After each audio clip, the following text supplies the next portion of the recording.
Hi,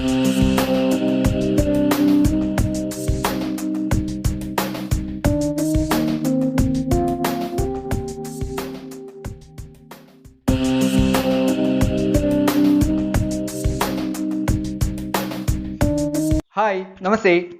Welcome back to our English class. Today, we are going to discuss the second part of the story, The Best Christmas Present in the World. Before that, let's revise what we discussed in the first part. In the first part, our writer saw a roll-top desk in a junk shop in Bridgeport, and he really wanted a roll-top desk. Unfortunately, he was not able to buy a new one because on that time roll-top desk was so expensive, so costly. So he decided to buy that roll-top desk which he saw in a junk shop. Actually, that roll-top desk was totally damaged, but he decided to buy it and restore it. So he bought that roll-top desk and brought it to his workshop, and he started to restore or rework it. On that time, he started to open all the drawers, and he was not able to open the last drawer, and with his all he opened that drawer. In that drawer, inside that drawer, he saw a secret drawer, and he again opened that secret drawer and he saw a black tin box. He opened it and he saw a letter, a paper note. In that paper note, it's written that received letter from Jim McPherson, and you should bury this letter whenever the times come. Okay, with that person. He felt guilty because that letter was not to our author. So he took an envelope. In that envelope, he saw the address. So till that portion we discussed in the first part. Okay guys, are you ready for the second part of the story? Yes, let's start. Let's start the second part. Our second part of the story starts with a letter written by Jim McPherson to his wife Connie. Okay, let's start. Dearest Connie, I write to you in a much happier frame of mind because something wonderful has just happened that I must tell you about at once. Dearest Connie, I wrote this letter to inform you that a happiest incident occurred. So I want to inform you that happiest incident. We were all standing in our trenches yesterday morning, Christmas morning. You all know yesterday we celebrated Christmas here. So yesterday morning on Christmas Day, we the soldiers standed in our trenches, and it was crisp and quite all about as beautiful a morning as I have ever seen, as cold and frosty as a Christmas morning should be. And you all know the Christmas day on that day was actually the day of frosty and cold, so crisp. So it was a day like that, a cold and frosty day, a Christmas morning. So I should like to be able to tell you that we began it, but the truth, I'm ashamed to say, is that Fritz began it. Okay, and he explained that an incident happened on that morning. I should like to be able to tell you that we began it, but the truth I am ashamed to say is that Fritz began it. Fritz is the German citizen, the common name of German citizens. They started. Okay, they started it. The soldiers from German side started it. And first someone saw a white flag waving from the trenches opposite. A man from German side waved a white flag. You all know white flag is a symbol of peace. Okay, so they waved a white flag, and then they were calling out to us from across no man's land, Happy Christmas, Tommy, Happy Christmas. And they calling us to the no man's land. No man's land means it's not the part of British or not the part of German. It's a common place. So they call us to that part, and they wished Happy Christmas, Tommy. Tommy is a common name of a British man. And Happy Christmas. When we had to got over the surprise, some of us shouted back, "Same to you, Fritz." And again, one soldier from our side wished back, and he wished, "Happy Christmas, same to you, Fritz, same to you." I thought that would be that. We all did, but then suddenly one of them was up there in his great coat and waving a white flag, and one member from our side also waved a white flag. And "Don't shoot, lads!" Someone shouted. On that time, someone suddenly shouted that, "Hey, don't shoot, don't shoot." Okay, and no one did. Then there was another phrase upon the parapet, and another, "Keep your heads down." I told the man, "It's a trick," but it wasn't. And suddenly our Jingmak person says that, "Hold your and keep your heads down." Keep your heads down. Actually, it was a trick. Okay, then was waving a bottle above his head, and it is a Christmas day, Tommy. We have schnapps, we have sausage. We meet you, yes.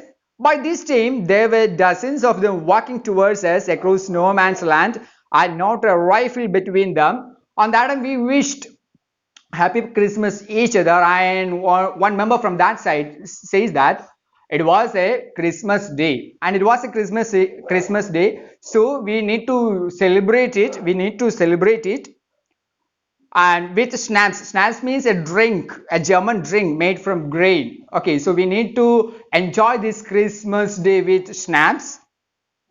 Then, Tommy, we have schnapps, we have sausage, we have schnapps, and we have sausage. So we need to celebrate this Christmas with this sausage and schnapps. We meet you, yes.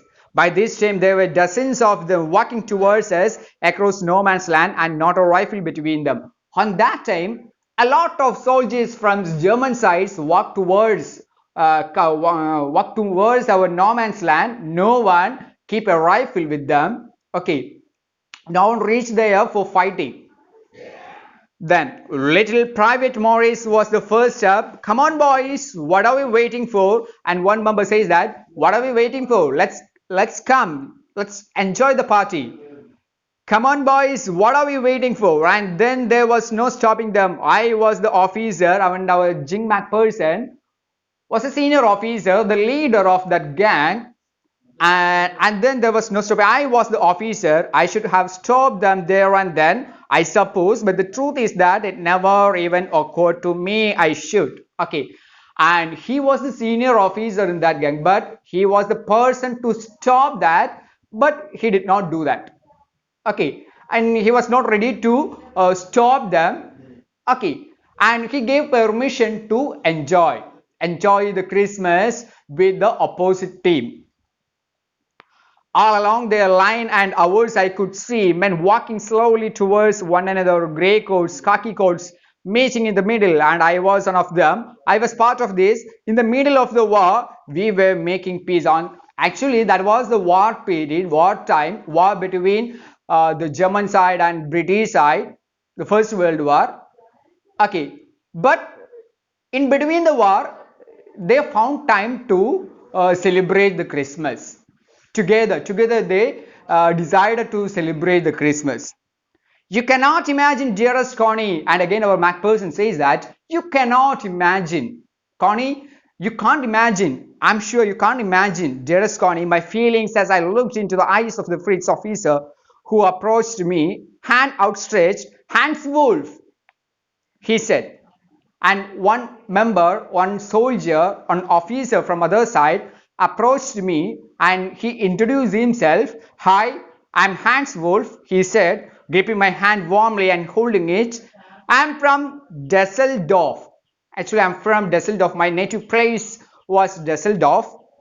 I play the cello in the orchestra. Happy Christmas. And my profession, I'm a musician, or I play the cello in the orchestra. That was my profession. But I was supposed to went for war. And Happy Christmas. Happy Christmas. And Captain Jing Macpherson, and our Macpherson introduced himself. "Yes, I'm Captain Jing Macpherson," I replied. "And a Happy Christmas to you too." And Happy Christmas to you too, Holf. And a happy Christmas to you too. I'm a school teacher from Dorset in the west of England. Actually, the profession, he was a teacher. Our Jing Macpherson was a teacher. I already mentioned in that time there was a system. All the men in those countries went for a war. Okay, no matter which profession they were doing. Oh, Dorset, he smiled. I know this place. I know it very well. We shared my rum ration and his excellent sausage. Oh, Dorset, our the member from other side, his name Hans Wolf. Hans Wolf said that. Oh, Dorset, he smiled. I know this place. Oh, I know that place very well, he said. I know it very well. We shared my rum ration and his excellent sausage. And they shared their rum and sausage. And we talked, Connie, how we talked. He spoke almost perfect English.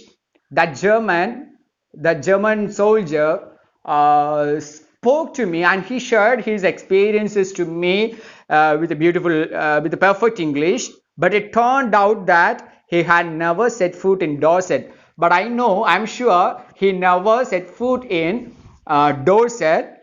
Never even been to England. He had learnt all new of England from school and from reading books in English. I thought that he was a good reader. So through books, he got a lot of information about our England and Dorset. That's why he says that he know that place, Dorset, very well. And his favorite writer was Thomas Hardy. His favorite book, Far from the Madding Crowd. So out there in no man's land, we talked of Bathsheba and Gabriel, Oak and Sergeant, Troy and Dorset. He had a wife and one son, and we talked a lot. And on that time, he said that he had a wife and one son, both just 6 months ago. As I looked about me, there was huddles of khaki and grey everywhere, all over no man's land, smoking, laughing, talking, drinking, eating, and the soldiers from both sides, they enjoyed that Christmas and they talk each other and they drink together, they laugh together, talking, drinking, eating. In that way, they enjoyed that Christmas. Hans Wolf and I shared what was left of your wonderful Christmas cake, Connie, and he thought the marzipan was the best he had ever tasted. And marzipan is a type of a cake, and he said that he thought that the marzipan was the best he had ever tasted. I agreed. We agreed about everything, and he was my enemy. Even though he was my enemy, we shared everything. We shared food. We shared our rum ration, and we shared our sausage, our cake. And there never was a Christmas party like it, Connie. And I never enjoyed a Christmas party like that. And we enjoyed. In short, we enjoyed that Christmas morning. Then someone, I don't know who, brought out a football. On that time, someone brought a football. I don't know who that person was, and great coats were dumped in piles to make goalposts, and someone made a goalpost there. And the next thing we knew, it was Tommy against Fritz, out in the middle of no man's land. And they decided to play football. That is Tommy with Fritz. German people, German soldiers with British soldiers. Tommy against Fritz out in the middle of no man's land. Hans Wolf and I looked on and cheered, clapping our hands and stamping our feet to keep out the cold as much as anything. And there was a moment when I noticed our breaths mingling in the air between us. And that moment, our breaths mingled. Even though they were enemies, their breaths mingled in that air. I noticed our breaths mingling in the air between us. He saw it too and smiled. Jing Macpherson, he said after a while. Oh, my dear Jing Macpherson, he said after a while, I think this is how we should resolve the war. Yes, playing football, through this way, we need to solve this war. We need to put an end to this war. Okay, he said, I think this is how we should resolve war. A football match. Playing football is the best method to resolve the war. Okay, if there is any conflict between two countries, just play football. Through that way, we can resolve some problems. Okay, that problems. I think this is how we should resolve this war. A football match. No one dies in a football match. You know, in a war, a lot of members, a lot of soldiers may die, but while playing football, no one dies. So this is the best way to resolve problems and solve war. No children are orphaned, no wives become widows. I would prefer cricket, I told him. On that time, our Jing Mac person says that, no, I prefer cricket because I'm very fond of cricket. I like to play cricket. So I would prefer cricket. I told him, then we Tommies could be sure of winning probably. Okay, if we play cricket, surely our British people will win that match, would win that match. And we laughed at that, and together we watched the game, sad to say, and we started to play that football game. But unfortunately, our team, our British team, lost the game. Fritz won 2 goals to 1, but as Hans Wolf generously said, our goal was wider than theirs, so it wasn't quite fair. But they won the match. Hans Wolf generously said, our goal was wider than theirs, so it wasn't quite fair. The time came, and all too soon, when the game was finished, the snaps and the rum and the sausage had long since run out, and we knew it was all over. And they finished their food items, their sausage, their rum, because they drank, they laughed, they enjoyed that Christmas. And I wished Hans well and told him I hope he would see his family again soon. I wished Hans. Okay, and at last I wished Hans Wolf he would see I hoped he would see his family again soon, that the fighting would end and we could all go, and all the soldiers wished to end the war. I think that is what every soldier wants on both sides. Our Jing Mac person thought that that was every soldier wants the last of that war. Hans Wolf said, take care, Jing Mac person. Take a Jing Mac person, or Hans Wolf wished he said to our Jing Mac person, take care. I shall never forget this moment. No, you. I'm sure. I'm 100% sure you couldn't forget this moment. Okay. I shall never forget this moment. No, you. He saluted and walked away from me slowly. Unwillingly, I felt. I turned to wave just once and then became one of the hundreds of grey-coated men drifting back towards their trenches. And finally, they went to their trenches. The German soldiers went to their part, and our soldiers came back to our side.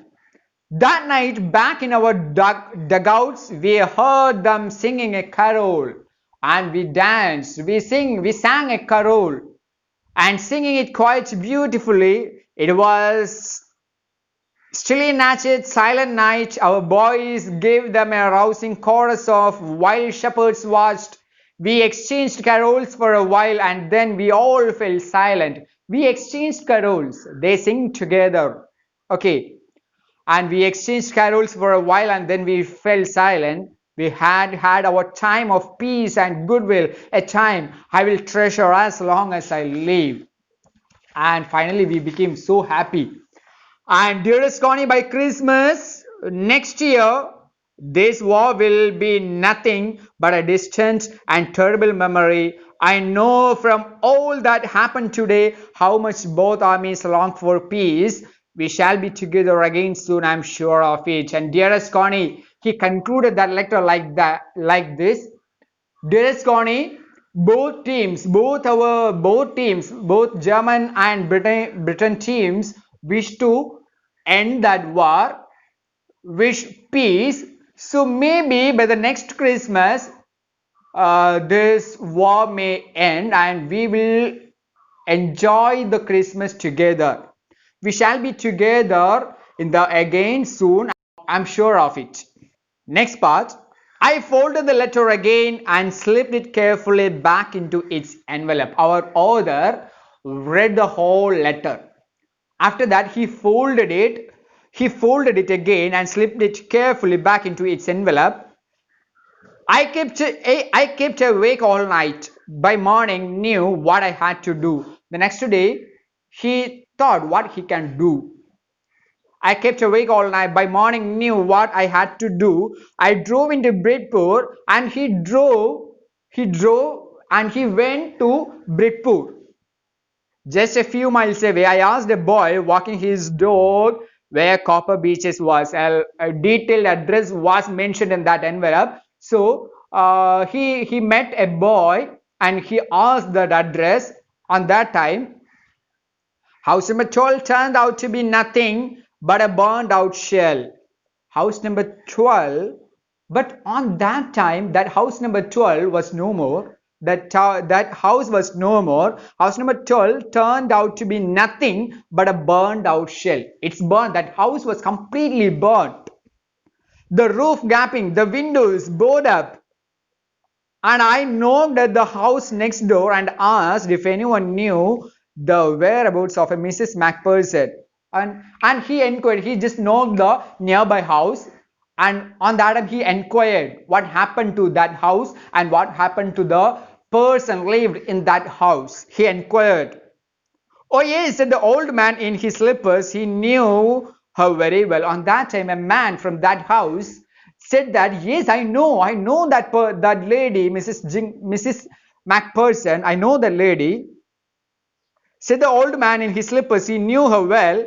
A lovely old lady, he told me. Yo, he was a very lovely girl, lady, a lovely old lady. He told me a bit muddle-headed, but at her age, she was entitled to be, wasn't she? 101 years old. She was very old. She was 101-year old lady. She had been in the house when it caught fire. Actually, few days before or a few months before that house caught fire. On that time, that lady, that 101-year-old lady, was inside that house, and she had been in the house when it caught fire. No one really knew how the fire had started, and no one from our side, no neighbors, and no man no one really knew how the fire had started, but it could be well have been candles. Maybe it happened through that candles. She used candles rather than electricity. That house was not electrified one, so she used candles instead of electricity, because she always thought electricity was too expensive. So she thought that electricity was too expensive. It's right, electricity was too expensive, so use it carefully. Okay, anyway, she believed candles are good rather than electricity, because she always thought electricity was too expensive. The fireman had got her out just in time. On that time, fire engine came there, and a fireman had got her out just in time. She was in a nursing home now. Now, at present, that lady, that 101-year-old Macpherson, was in nursing home. He told me Burlington House on the Dorchester Road on the other side, and that old man gave complete details of that lady. And I found Burlington House nursing home easily enough. Finally, our writer went to that nursing home, and he found it very easily. And there were paper chains up in the hallway, and a lighted Christmas tree stood in the corner with a lopsided angel on top. Actually, it was a Christmas Christmas period. I was friend come to visit Mrs. Macpherson to bring her a Christmas present, and he said, our writer told to a person in that nursing home. He said that he was a friend come to visit our Mrs. Macpherson to bring her a Christmas present, to give a Christmas present to that lady. I could see through into the dining room where everyone was wearing a paper hat and singing. On that time, everyone in that nursing home was celebrating that Christmas. The matron had hat on too and seemed happy enough to see me. The matron also wearing a hat, and he seemed happy enough to see me. She even offered me a mince pie, and she walked me along the corridor, and she walked with me through that corridor. Mrs. Macpherson is not in with the others. Is not in with the others. Actually, Mrs. Macpherson is not mingle with others, and she was not ready to mingle with anyone in this nursing home.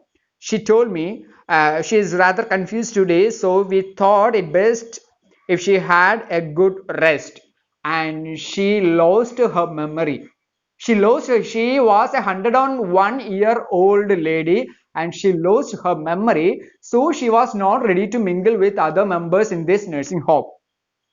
She has no family, and I think you know very well she has no family. No one visits, so I'm sure she will be only too pleased to see you.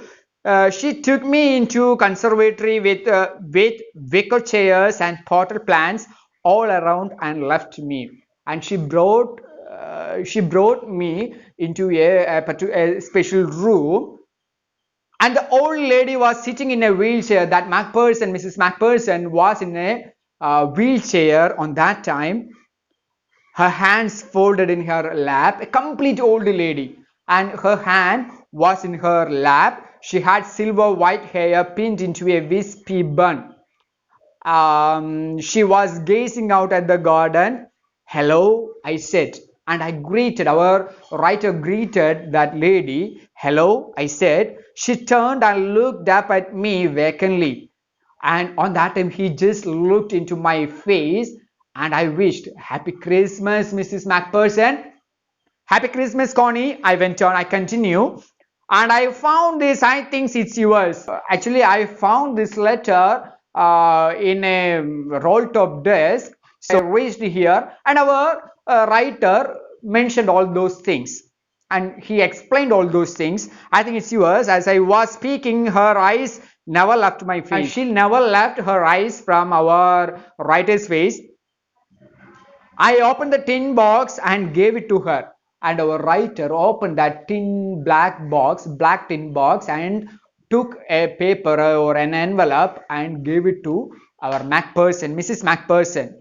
That was the moment her eyes lit up with the recognition, and her face became suffused with a sudden glow of happiness. I explained about the desk, about how I had found it, but I don't think she was listening. And I explained how I got that letter, but our writer felt she never listened, our author.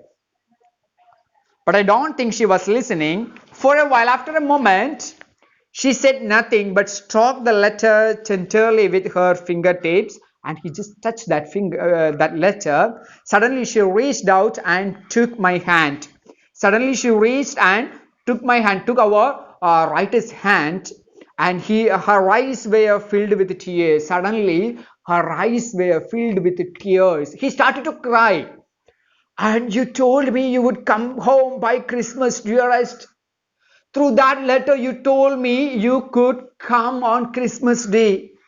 She told me you could come home by Christmas, dearest, she said. And here you are, the best Christmas present in the world. Finally, you reached here. So I believe this is my best Christmas present in the world. This is the best Christmas present in the world, she told. She told to our author. Come closer, Jim dear, please sit down. So she thought that our Jim Macpherson, came back to our Connie. She may lose her memory. That's why she thought that the writer, was her husband, Jim Macpherson. Come closer, Jim dear, please sit down. So please come closer and sit down here. I sat down beside her, and our writer just sat by the side of that lady, and she kissed my cheek. That lady, Connie, just kissed our writer. Read your letters so often, Jim, every day. I wanted to hear your voice in my head. So I want to feel your presence. That's why I wrote this letter every day. I wanted to hear your voice in my head. It was always made me feel you were with me. And now you are. And finally you reached here. Okay, finally you reached here. Now you are back. You can read it to me yourself. So please read this letter to me. Please read it. Would you do that for me, Jim dear? So my dear husband, Jim McPherson, could you please read this letter again? I just want to hear your voice again. I would love that so much. That much I love you, dear. And then perhaps we will have some tea. I have made you a nice Christmas cake, marzipan, all around. I know how much you love marzipan. They talk like that. So, guys, this is really heart touching, right? Very heart touching story. I think this topic, this lesson, the best Christmas present in the world, is clear for you. So, thank you, guys. See you in the next class.